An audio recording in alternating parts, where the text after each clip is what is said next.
Hello guys, welcome back to my channel. आज मी लच्छा पराठा बनवत आहे। त्यासाठी आपलं गव्हाचं पीठच घेतलेलं आहे। त्यात नो मैदा, 0 ओवा, म्हणजे लहान मुलंही खूप हेल्दी आहे, ते खाऊ शकतात। 0 ओवा, मीठ, तेल टाकून त्याला व्यवस्थित मऊ मळून घेतलं।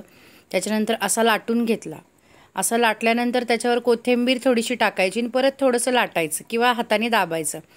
ते चिरून घ्यायचे, त्याचे रोल रोल करून मग जसा मी दाखवलाय तसा तो पराठा परत लाटून घ्यायचा आणि त्याच्यावर तूप टाकून व्यवस्थित भाजून घ्यायचा।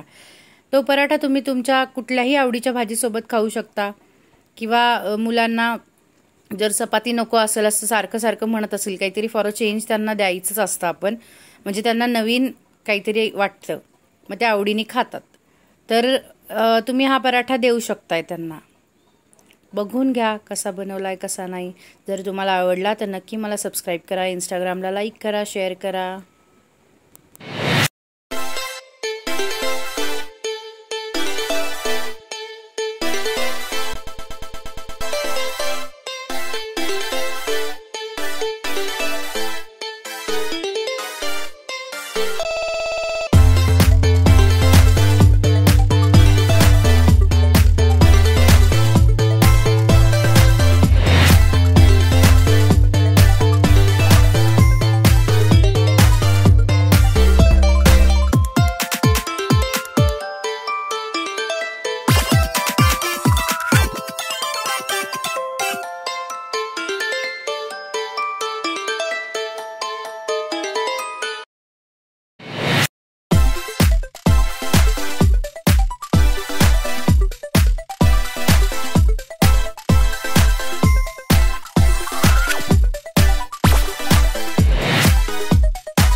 आय होप तुम्हा सगळ्यांना आवडलाच असेल नक्की। तर प्लीज लाईक करा, शेअर करा, सबस्क्राइब करा।